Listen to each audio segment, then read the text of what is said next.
অসমীয়া YouTube channel খোজলৈ স্বাগতম জনাইছোঁ। আজি উপস্থিত আছোঁ পাটাচাৰকুছিত আৰু ইয়াত আজি প্ৰাগজ্যোতিষ ক্লাবৰ উদ্যোগত থলুৱা গ্ৰাম্য যিটো খেল থলুৱা খেলৰ প্ৰতিযোগিতা আৰু আমি আজি দেখুৱাই আছোঁ ৰছী টানা খেল, মহিলাৰ ৰছী টানা খেল, পুৰুষৰ ৰছী টানা খেল আৰু আপোনালোকে উপভোগ কৰি থাকক আজি আমাৰ এই গ্ৰাম্য যি থলুৱা গেম মানসিক আৰু শাৰীৰিক উৎকৰ্ষ সাধনৰ কাৰণে এক অনবদ্য পদক্ষেপ প্ৰাগজ্যোতিষ ক্লাবৰ। আপোনালোকে চাই থাকক এই ৰছী টানা খেল।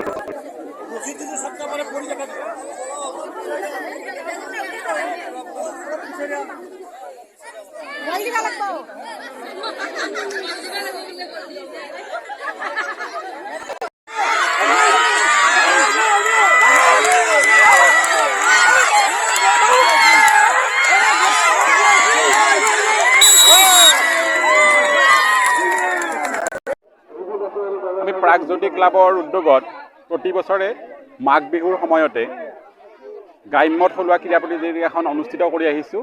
এই প্ৰতিযোগিতাখনৰ এটাই উৎস যে আমাৰ যি থলুৱা ক্ৰীড়াসমূহ অসমৰ যি এক চহা জীৱনৰ যি এক অনবদ্য সম্পদ আছিল এইবোৰ হেৰাই গৈছে।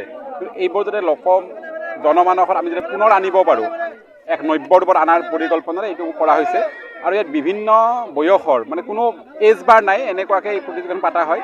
আৰু ইয়াত আমি দেখিছোঁ যে প্ৰতি বছৰে ইয়াত বিভিন্ন মানে কণ ল'ৰা ছোৱালীৰ পৰা একদম 70ৰ ঊৰ্ধৰ মহিলা বা পুৰুষলৈকে ইয়াত আহি তেওঁলোকে বৰ যথেষ্ট উৎসাহজনকভাৱে খেলত অংশগ্ৰহণ কৰে আৰু তেওঁলোকক আমি দেখোঁ যে তেওঁলোকে বৰ এণ্টাৰটেইনমেণ্ট যেন এইটো প্ৰগ্ৰেম হয়।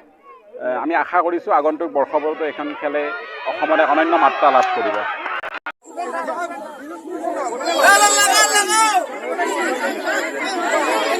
Oke,